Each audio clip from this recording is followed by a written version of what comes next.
First, the bad news. SAP Business AI won't generate amusing holiday cards, but it will personalize career paths for your people and let you know which suppliers are best, so you can be ready for the next opportunity. Revolutionary technology, real-world results. That's SAP Business AI.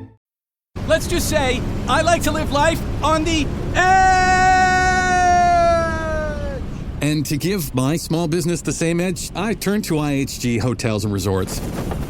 Just signing up for IHG Business Edge gave everyone at my company a chance at saving at over 5,800 hotels worldwide, and my registered travelers receive Silver Elite status after just one stay. So, either way, I keep my edge.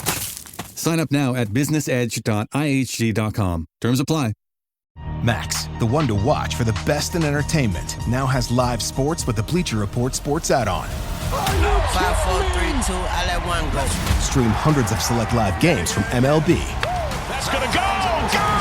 NBA, NHL, U.S. Soccer, and NCAA Men's March Madness. We just see what we think we just saw! And it's all included for a limited time with any Max subscription. He got him! After the promo period, add it for $9.99 a month. Base subscription required.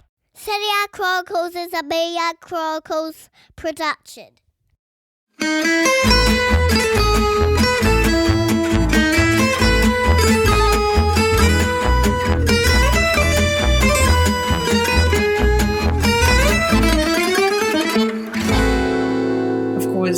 The game that, I think was like shocked the world is Ronaldo and Portugal being thrown out of the competition by a plucky Moroccan side with Fiorentina, Sofyan, Amrabat. Can I just say something? This whole World Cup and Gazzetta and all of those and everything that we were speaking about in Italy was all like, what's going to happen if Milinkovic-Savic has the world's greatest World Cup? And then how much is his price tag going to be from Lazio? And Rafael Leao, and what is he going to expect from, Milan if he has this tremendous World Cup and then the whole world's going to want to buy him? And it's just Sofyan Amrabat. That's the guy that shines on the biggest stage, And Fiorentina are like madly calling him, being like, hey, we love you. We really appreciate you. We hope you stick around. And his agent's like, I'm getting called every day, And what a tremendous, tremendous World Cup journey these guys are having. And he talked about the amount of injections and the amount of pain that he's playing through and the amount of just how much beatings these guys have done, how exhausted they are, and they continue to perform at the highest level. Miracles. Yeah, I mean, what a story Morocco are. The first African team to reach the semi-final of the World Cup of the Men's World Cup is, I think, actually of either World Cup. I don't think there's been an African team in the semi-final of the Women's World Cup, but I'd have to double check that. I think they've been remarkable. They've been astonishing. I mean, Amrabat is a fascinating case study because a year ago he couldn't get a place in the Fiorentina team, and he couldn't get a place over Torreira at Fiorentina, and he's in the team this season. I still don't know if I've seen him play as well in Serie A as he has in this tournament. In this tournament, he just seems like he's everywhere in that role in the middle of the park, just hoovering up the ball, making sure he's got it, making sure that it's that defense is shielded. But again, I'm sorry you weren't able to make the chat with Adriano. I mean, I'm not sort of referencing it to sort of highlight that, but I was saying to Adriano, I think En-Nesyri, who again, as I've said with other teams, does not fit the bill for me of your elite number 9 that you want leading the line in a World Cup. But his jump for that goal was Ronaldo-esque. How poetic that Ronaldo's last ever World Cup game perhaps is ended by a Ronaldo-esque leap, because he was just, that was one of those moments, wasn't it? It was one of those moments where you think to yourself, this can only happen because it's a World Cup. That thing you sort of hear about how humans in traumatic situations, sometimes people pull off feats of like superhuman strength because like your body goes into like this adrenaline mode and it just does something that it shouldn't be able to do.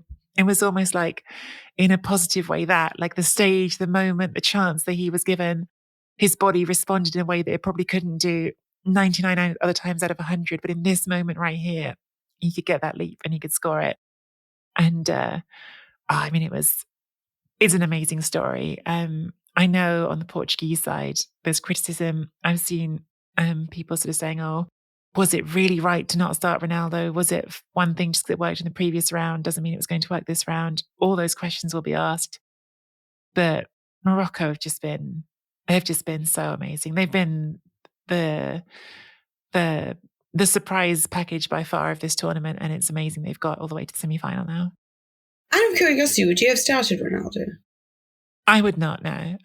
I think you once you've made that decision, have to stick to your guns. And it is delicate. I understand the delicacy of it, because I think you're not just making a football decision. You are making a decision about the chemistry of your team, about the chemistry of your squad, about how it's going to impact players' attitudes and mindsets, and all of that stuff. I can't know as well as the manager can. I'm not there in the changing room. I don't know what the dynamic is between these players and how that will change things. But I think once you've made as big a decision as dropping him to begin with, I think it loses some of its power if immediately the next game you flip-flop back again, unless you're very, very confident in how you project that, I think. Well, here's the thing. This is what I mean about playing the opponent rather than playing the game. I think overall, I understand the way that Portugal played with Ramos against Switzerland, against what was like a really weird version of Switzerland. Like, why didn't we face this Switzerland during the qualifiers, huh? Where was this Switzerland when Italy were trying to qualify for the damn World Cup, yeah? It was just this really open side that left so many gaps that obviously Portugal, and a really fluid Portugal as well, with all of this movement up front and Ramos having the time of his life. It was stunning to watch. But you are playing Morocco now, who defend like lions, as we've seen, who haven't conceded a goal, that are very about tact, like a tight and packed defense that are quite deep. I'm not sure that's your answer. Like, you have to look at what the tactical solutions are, and then you sort of respond to that rather than responding to say, well, actually, they were really good in the last match, so we'll do it again this match. Okay, but your opponents are different. So what about that? And I don't know whether... I don't know if I'm being too Serie-centric with this thought, Mina, but sorry to cut you in. I was just thinking, like, talk about Ronaldo. I thought maybe it would have been a nice idea to put Rafael Leao on the pitch more than 21 minutes, because once he was on the pitch, he beat his man, and that's how you open up a deep set defense sometimes, is with a player who can dribble. Well, exactly that. Like, why wouldn't you start him? Do you know what I mean? Like, why wouldn't you have a guy that can actually beat a man? Do you know what? It was almost like, these are the players that did really well, and I'm just going to stay with them because I'm loyal to them. And that is... I don't like that kind of coaching, to be honest with you, because if it is always about players that do well, then Chiesa will start every game for Italy, but he doesn't, because Mancini chooses when the moments are right to introduce that kind of vertical power. And when you need somebody like a Berardi, and that's the superpower of a tactician. That should be, you read the opposition, you read the game, and then you adjust tactically. And I don't think we've seen enough of that in this. Obviously now world-class coaches will choose clubs more often than they will choose to take over a country. But for me, it was irritating me. I think he's done a tremendous job, the coach of Portugal, Santos, for so long now. But there was that part of me where I was like, you have to adjust to what the opponent is. They don't play the same as Switzerland. You have to, you need the speed of Leao. You need that. Also, he's just somebody that just he does what he wants to do. He's not scared by what you're going to throw at him, And if he's scared, he'll just keep trying again. He's relentless in he's relentless in what he does. And that kind of irritated me a bit on that level. But obviously, like, being an Arab, having an Arabic team as well, being there it's really difficult because you feel so sad for the other team when they lose as well. Like, I was so sad for Brazil as well, even though it was just, but I was so thrilled for Morocco. I was so thrilled with just the way that the world exploded. The amount of Piccadilly was just crazy in London, Edgware Road, obviously. Then you just saw Paris break out. I mean, Paris had breakouts all through that day. You had all the North African contingent celebrating Morocco. Then you had them celebrating France, obviously, over their win over England. And it was just, it's a really nice story because it's a Moroccan coach. Obviously they lost their coach only 3 months ago, who was sacked. Never seems to be able to take a team all the way to the World Cup, even when he qualifies them, But it is all these 14 players, I believe, that were born elsewhere, that have chosen Morocco. And you know why I love Italy so much in some of the way that they do it? It's almost like when Italy won the 2006 World Cup, it was like, don't come at us about us and Calciopoli. We're here to defend our country. We're here to defend like our style of football, our way of football. And, we're not going to have anyone talk smack about us. Yeah. And it was like this performance where you had like Cannavaro just losing his mind at the back and like having, like, he was possessed. It was like, I don't care what you're going to do. I'm going to break through. I'm going to defeat you. You're never going to get a goal past me. And I feel like Morocco is like playing with this chip on there, like, you're not going to get through us. But they don't do it in a desperate way. They seem very comfortable in their style of play. They're playing like they belong. There isn't a fear or an insecurity or I've never been here before, so I don't have the experience of this. Nor is it emotional in any stretch. It's quite like, we know what we're doing here. We know we're going to give everything. Actually, we've lost most of our defense. We've had to make changes that we didn't want to make. Ziyech went off, but we are very confident in what we can do, and everyone's trained in doing the same things. And it doesn't matter if not everyone is at the level of Hakimi and Ziyech or Amrabat. We're still good enough to be this team that can defeat all these great European nations. And then it was almost like when they defeated Portugal, there was a lot of success and happiness, but they weren't shocked by it. I think we were all shocked more when it was Spain, but when they did it against Portugal, you start thinking to yourself, they know what they're doing here. They're well equipped. They can score goals. You wouldn't know that from Serie, but otherwise they are a team that can score goals. They're not Greece. It really upsets me when people try to compare them. Greece really did just defend with 10 men, and Morocco had the same amount of shots on goal as Portugal. It's not like they don't have the ability. They don't possess the ball. But to me, they remind me of a Villarreal. Does that make sense? It's just this team that knows exactly what they're good at. They can get goals when they need to. They'll play you as the opponent. They know what it is that you can do. Like, they weren't as deep with Portugal as they were with Spain. And yeah, they're very much the pride of Africa and the Arab nations so far, and kind of the underdog that has kept us all entertained in this competition. This episode is brought to you by Reese's Peanut Butter Cups. Some things are just better together, like party playlists and Friday nights, campfires and ghost stories, peanut butter and chocolate. And Reese's Cups are the perfect combination of creamy peanut butter and delicious milk chocolate. So, when you want something sweet, you can't do better than Reese's Peanut Butter Cups. Buy Reese's today wherever candy is sold. Apple Card is the credit card created by Apple. You earn 3% daily cash back up front when you use it to buy a new iPhone 15, AirPods, or any products at Apple. And you can automatically grow your daily cash at 4.15% annual percentage yield when you open a high-yield savings account.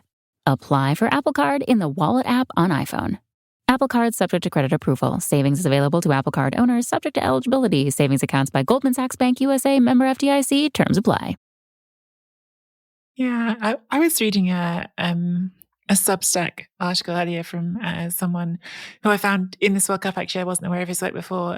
Called Twitter handle Umir F1, writing about sort of the visibility side of it as someone who, he's English, but sort of feeling the sort of connection with this Moroccan team from the point of view of a Muslim, and talking about seeing people's families on the pitch and the visibility of seeing mums who reflected people who he's known in his life, and the sort of community that he would feel connected to, people who he feels like he would call auntie in the way he would describe it, and talking about just in a very personal way how that sort of connects with his identity, and being English first and foremost and supporting England, but then also feeling this sort of connection that resonates differently to people who I guess you can see yourself reflected in.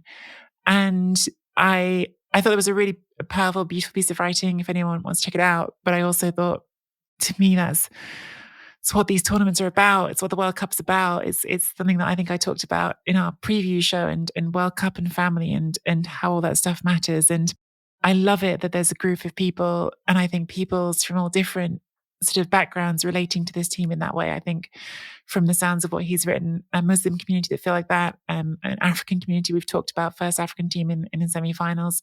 You've mentioned the Arabic community feeling something, and there's overlap in all these communities, but I think there's just a lot of people who follow football who haven't had a chance to watch a team that they feel reflects them in the way that this team does. And that's such a cool thing, and is what World Cups are all about. And, it's a thing I've wanted to say, and I sort of don't quite know how to to frame it correctly, because I feel like with some of the criticisms of this tournament, which I will continue with to the end because they're important, about human rights abuses and LGBTQ rights, and the framing of, oh, this is because it's in Qatar and it's a sort of a decision that's being made just because of where it is. I think you have to be able to separate those things out, because when I criticize Qatar and the decision to award the World Cup to Qatar, I'm not criticizing communities or people who deserve this representation as much as everyone.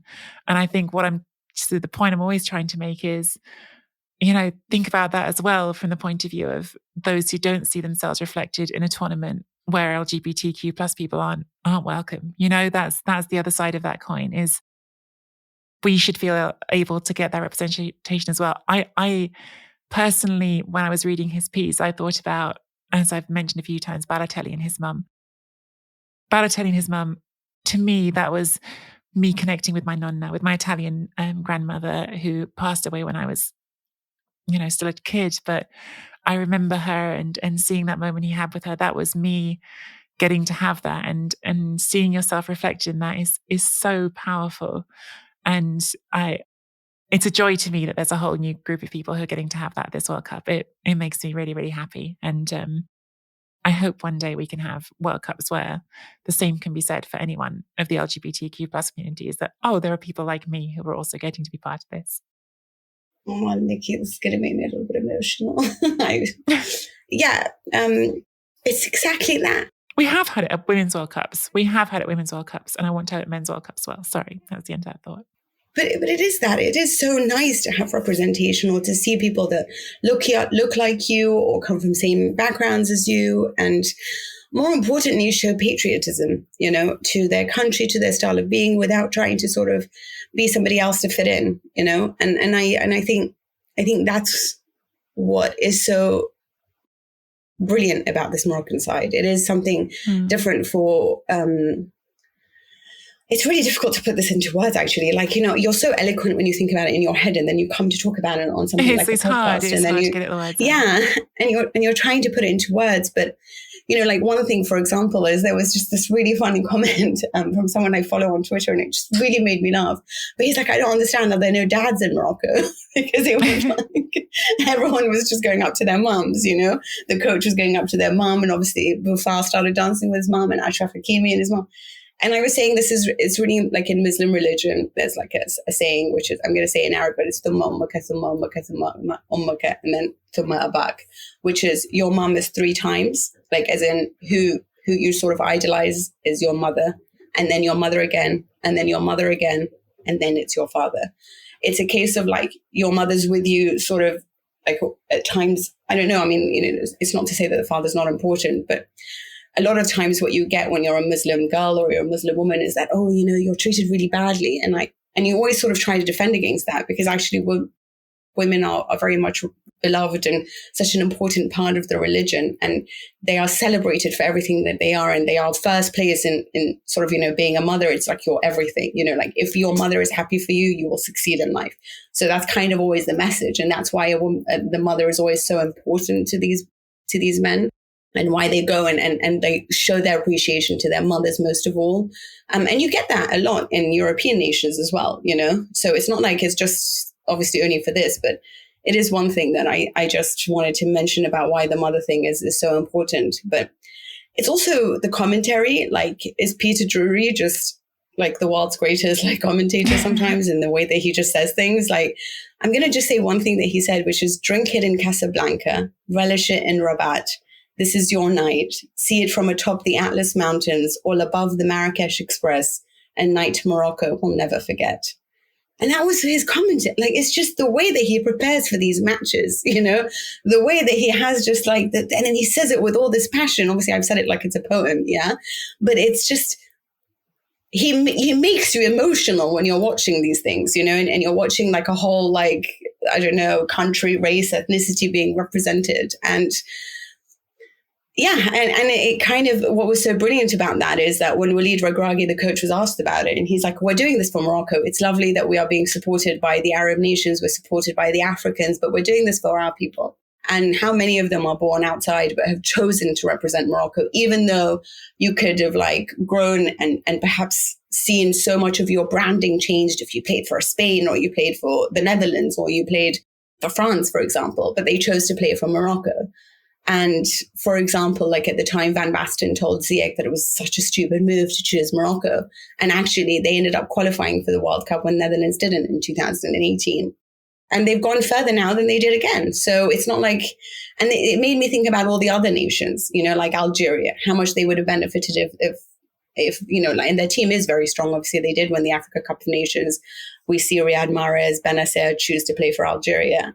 And you just sort of think to yourself, like, if they played right now with like Maxime Lopez, for example, imagine him in midfield alongside Benacer if he chose to play for Algeria. Kylian Mbappe is half Algerian, you know, Karim Benzema alongside Riyad Mahrez, Adam Munas. Like, wow, what a team. Do you know what I mean? And then you build that whole legacy of an African side. But a lot of what you get is if you're raised in a country, you are torn. So I wanted to ask you, you come from two countries that are really powerful in football. Where would you choose to play?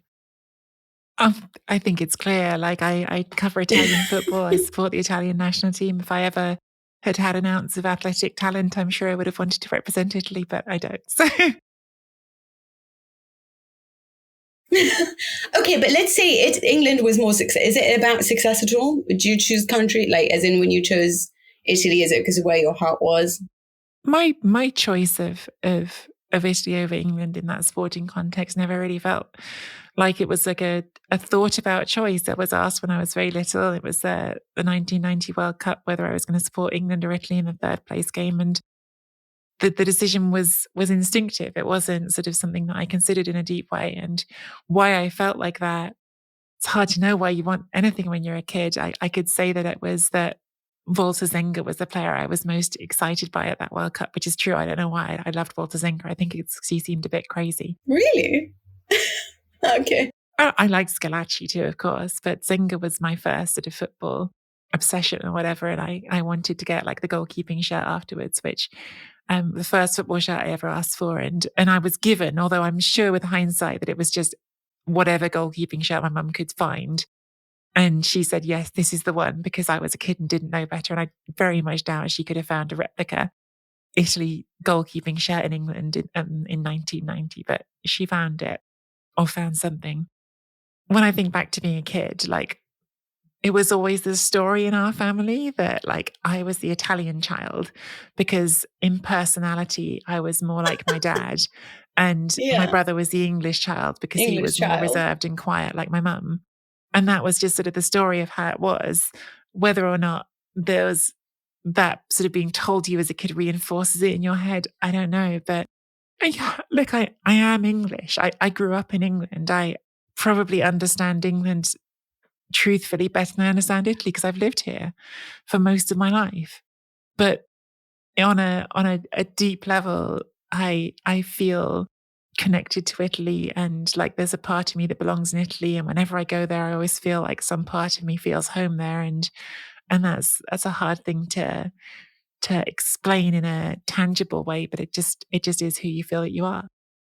Yeah, it's really funny because obviously me and my sister were going through some of our DNA tests.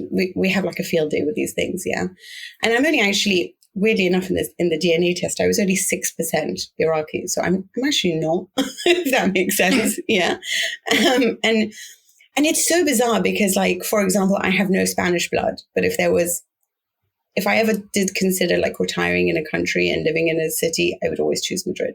Like in many ways, I am Spanish to the core. But I'm not just Spanish, I'm madrileño, you know, like I want to have dinner at 12 p.m., you know, like I love everything about like the way that like Madrid lives, you know, like I love all their restaurants. I live there, the way their lifestyle, the way they think about things, the way I identify with it so much.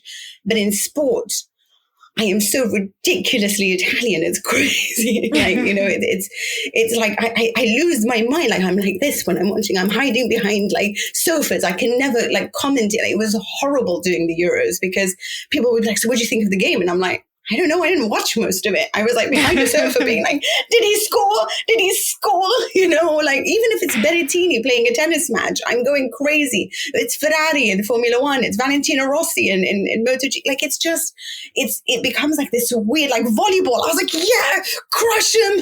I don't even watch volleyball. You know what I mean? I don't even understand the rules. Okay. But and then here's the thing. I grew up in London. I'm English by every stretch of the imagination, right? I went to a proper girls' school, yeah, which is like a proper English girls' school, yeah.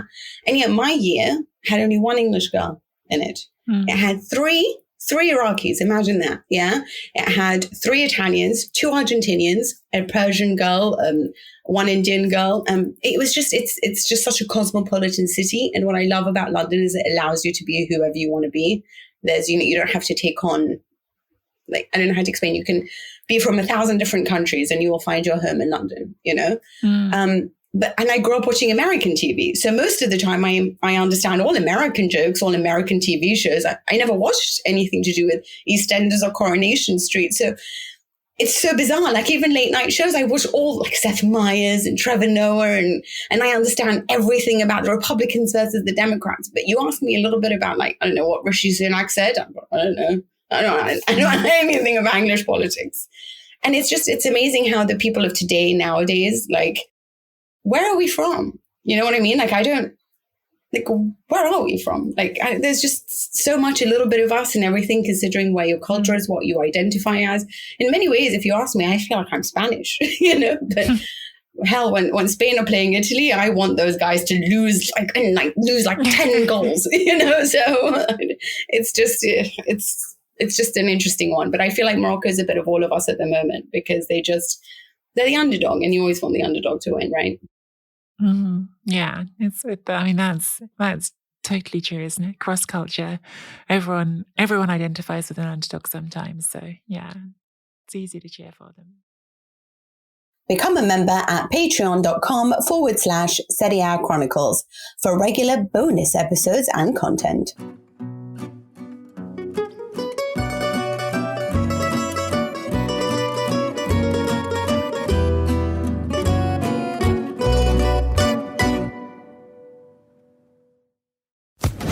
Social Podcast Network. With Lucky Land Slots, you can get lucky just about anywhere. Dearly beloved, we are gathered here today to... Has anyone seen the bride and groom? Sorry, we're here. We were getting lucky in the limo and we lost track of time. No, Lucky Land Casino, with cash prizes that add up quicker than a guest registry. In that case, I pronounce you lucky. Play for free at LuckyLandSlots.com. Daily bonuses are waiting. No purchase necessary. Void where prohibited by law. 18+. Terms and conditions apply. See website for details.